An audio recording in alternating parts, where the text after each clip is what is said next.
Mark, how did Marcus look today given his travel schedule? And was there any concern that everything he did last week might take something out of him? No, there were. I mean, there wasn't. I wouldn't say any level of concern. I think he was probably more excited than anybody to just be back in his native habitat. Be out on the football field and do what he loves best, being with his teammates and like we said last week, great distractions. Right side, AJ. Coach, obviously you've got a few weeks until the game. When do you start implementing the game plan for Florida State? We have a little bit in the last couple days, and basically today and yesterday we kind of did in football terms, kind of a glorified long Monday. Got a little bit more work than we would with the threes and the assorted young guys yesterday and today. Tomorrow is going to be a total game plan focused mental day. We're not going to do anything physically, but we're going to have meetings, walkthroughs, all that kind of stuff. Do some logistical things, whether it's just all the things that go along with the bowl, credentials and all that kind of all that exciting stuff, and then from there it will be basically game week here, 4 days off for Christmas, game week plus really 2 bonus days down there, and ramp up to game time. Front right, Dad. Mark, not to get too introspective, but are there ways that you have evolved as a head coach during this season, or certain things that you've been able to implement personally as you've gone along here and in your time here? I think we've evolved as a program, and that's probably more important than any one individual. We all want to change for the better, that to then by virtue make the program better. I think our performance team, our medical people, our strength and conditioning coaches, our sports science people have done a fantastic job this year of managing a bunch of things, thinking long term, and again, hopefully, if I'm doing something a second time, I'm doing it better as well. Right here, Jason Quick. Kind of along those lines, it seems like the seminal moment of the season was that practice after the Arizona loss. Pun or no pun intended? It's a seminal moment. Different. I see what you're saying. Yeah. And you've talked about how it was important that the kids came and didn't point fingers and all that. But I'm wondering, what was that process like for you before that practice from the end of the Arizona game?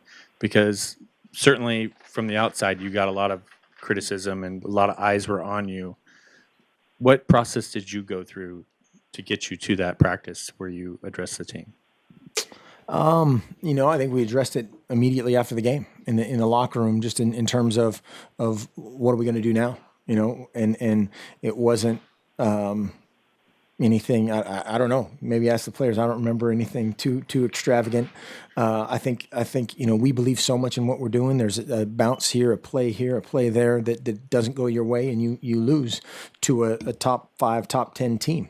That happens.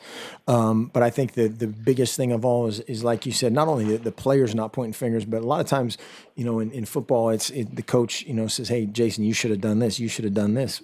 And that never happened. It's we need to do this, we need to do that, and I think across the board in every phase, our program is a program. We're a team, and that's important. When we've gone through some of the things we've gone through. One of the things the players did say that resonated was you getting up and taking ownership and saying, "Hey, I could do this better, or I could have done that better." Was that just your style, or was that kind of?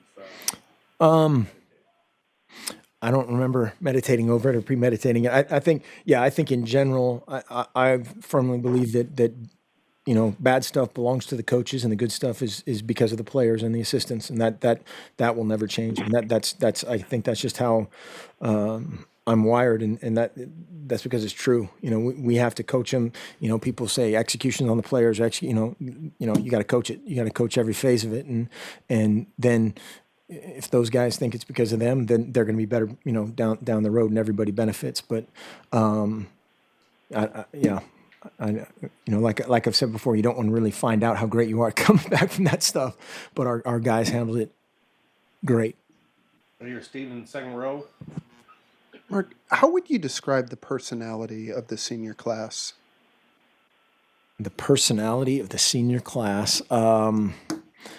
This is a great, it's funny when you're on a team and you're in a team, like you're kind of in the deal, in the fold right now, you don't really think of seniors and it's just kind of everybody's it's the 2014 group, it's the 2015 group, but certainly there's a bunch of very special guys for very different reasons, guys that have taught me a ton, guys that hopefully we've given them something that has made their life better. I know that's taken place in whatever realm, academically, in their position rooms, in the football phase, all those things. That there's a lot of special guys that will never forget. Absolutely. Personality, I don't know, let me think about that one for a couple minutes. I'll get back to you. Front left, Ryan. Mark, could you give an update on Farrow?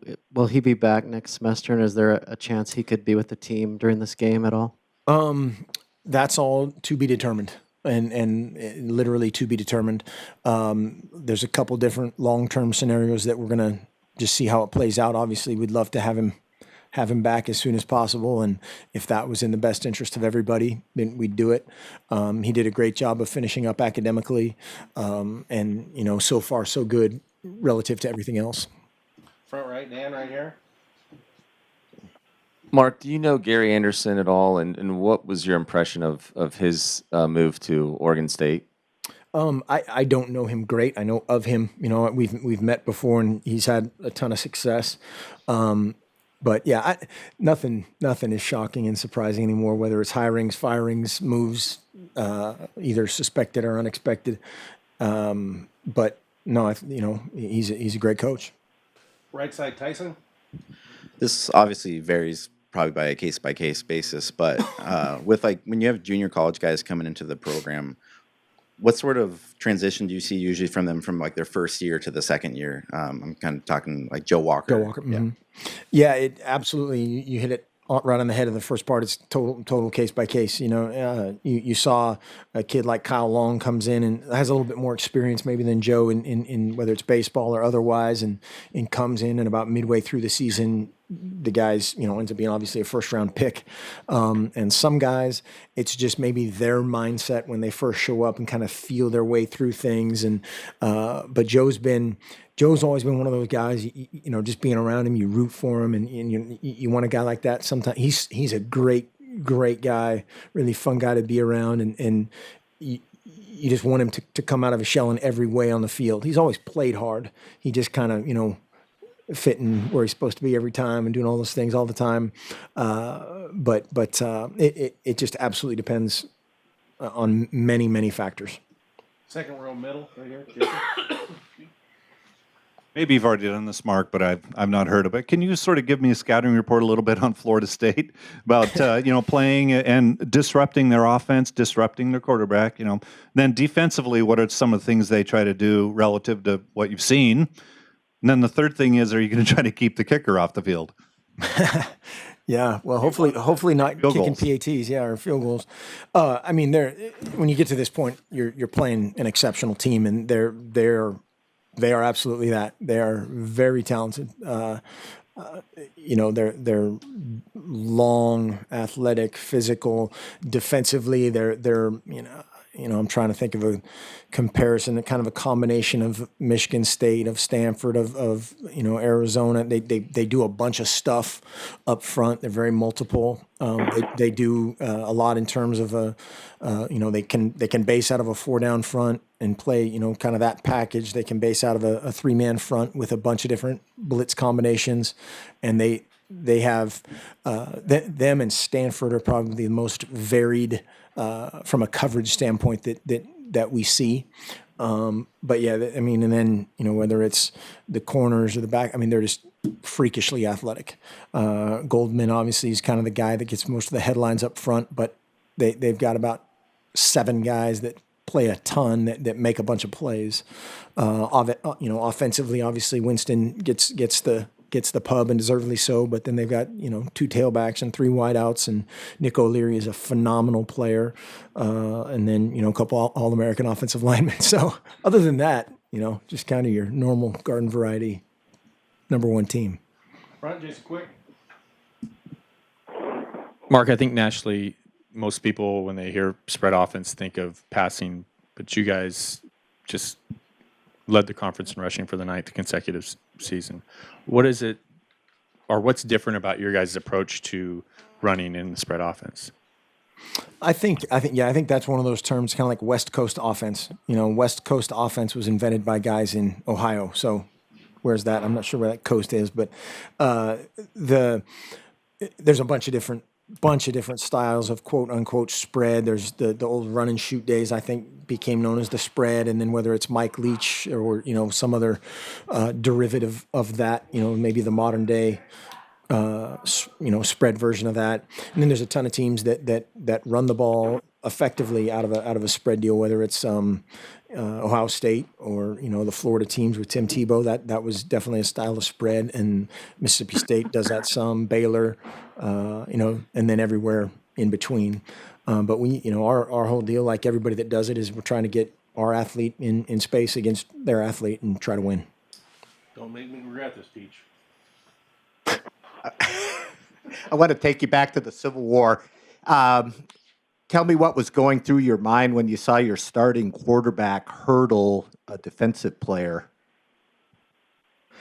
I didn't really see that until after the game, so nothing went through my mind. Like some people would say is about normal. Nothing going through my mind. But in terms of as a coach, do you like to see that? Was it a dangerous thing? We just don't think that way. I mean, you can try to coach guys up to again manage contact and slide and all those kind of things, but you can't hope every single play that your name of the position doesn't get hurt, or you'll die of an ulcer. So you didn't see it at all? I saw it kind of occur, but I didn't really see. I saw the pictures afterward, which were cool, but I didn't see the Right here, Austin. actual deal. Mark, probably not top of mind for you right now, but your alma mater plays for the NAIA Second in national mind, title. absolutely. What do you think about when you think back on your time at Southern Oregon? I threw a lot of picks and had a lot of fun. Had a great experience. It's a great place. Ashland's a great place. Southern Oregon's a great school. And yeah, it's phenomenal the job that Coach Howard's done, and Matt Sayer, the athletic director there, is a friend of mine, very good friend of mine, and it's been really cool to follow those guys. So Friday afternoon will be definitely recorded. Try to see it. We have some meetings scheduled for that time. Some jerk scheduled those meetings, so we might have to work around them. How did your time there influence you in terms of wanting to become a coach? Did it at all? Oh yeah, I'm sure on some level, absolutely. There are a bunch of coaches that you play for that you're influenced by in different ways, but again, just nothing but good memories of those days. Tyson? Do you see anything different in the way that Winston's played this year compared to last year, or maybe teams are defending him differently? Because I mean, if you just on a 100% stats level, it's not nearly as impressive as it was the year before. When you look at like interception to touchdown ratio. That's one thing you never really know of comparing. Yes, I mean his stats are different. Early game production is different. But when we don't have the luxury of knowing, okay, whoever Clemson played them this way last year and this way the year before, and now it's that much different. Or leading up to that game, how they defended people, and a lot of times against a team like Florida State and their talent, they're going to do something a little bit different, or just. Those guys are going to have their best. I've said this many times. Those guys are going to get every single team's best shot. They're going to have their best week of preparation. They're going to have their most dialed in sense of urgency in meetings. Everything about that week when you're trying to knock off number one and undefeated and 29 straight, people are dialed into that. And I think that's it's been that much more impressive to how they've been able to come back. And usually it's him making a couple plays down the stretch. Whether again the wideouts or O'Leary or whoever that he finds in extraordinary fashion. We're going to go two more, then we're going to go to the phone. Paul? Hey, Mark. Left side? I'm curious how often, if at all, you, the staff, maybe the players, have said the words national championship this year. You talk about that in the preseason at all, or at any point since use those words or discuss that at all? The first meeting of the season, first day. And then I would wager your paycheck on probably never since then.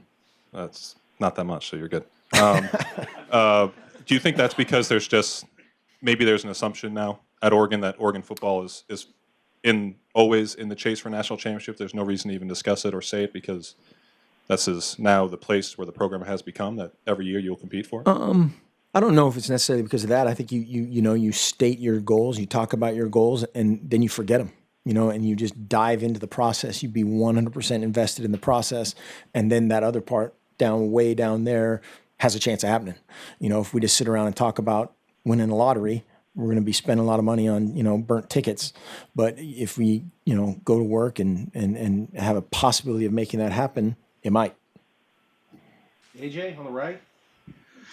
Coach, you mentioned earlier, obviously, very talented on both sides of the ball for Florida State. How do you equate the talent level that you've seen all year in the Pac-12 versus what you expect to see in the Rose Bowl? That's a great question. That's one of those things that you watch film, and we had a couple.